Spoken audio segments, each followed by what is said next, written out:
Hello, Earthlings. How are you?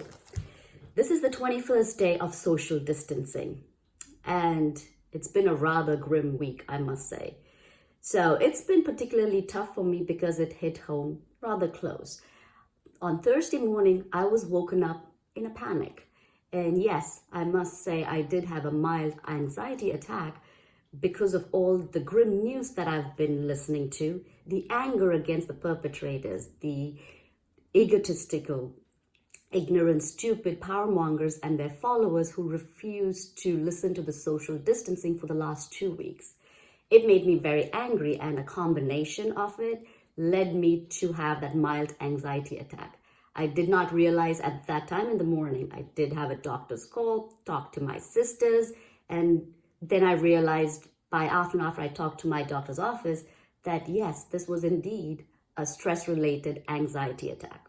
So therefore, I made a choice. I decided not to watch any more news because shit has hit the fan. It can't be any different from day to day until we find the hope, which is either the cure or recovery. Therefore, that's what I did. And I continued to watch a DVD of As Time Goes by Judi Dench and Jeffrey Palmer because it's lighthearted and funny, and that's what I needed. Also, I had an interesting call with a recent social acquaintance who was bored in this current situation, as most people are.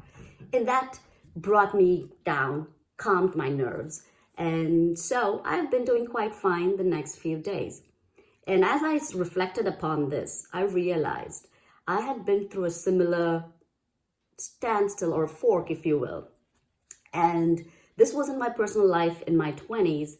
And I realized one of the big reasons for the stress was the deep anger I was feeling towards these perpetrators of the current situation, the catastrophe we're in. So in my personal life, there were people who deceived me back in my 20s, and I had serious anger towards them. And what I realized as I was rationalizing the situation was I needed to forgive them. And I needed to surrender my life to Jesus, and which is what I did.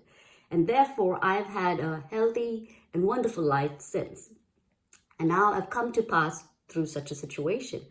And thank God for that. Last night, I realized it, and therefore I am going to forgive these perpetrators for their stupidity and moving on from that.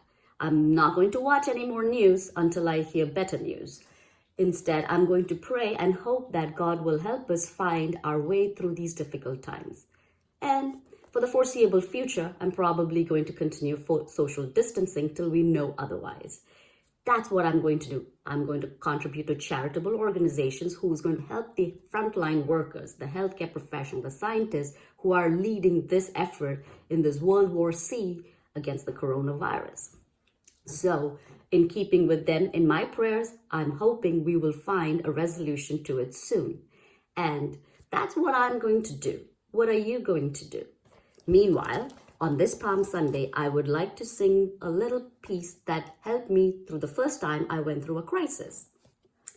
All to Jesus I surrender, all to Him I freely give. I will ever love and trust Him, in His presence daily live. I surrender all, I surrender all to Thee, my blessed Savior, I surrender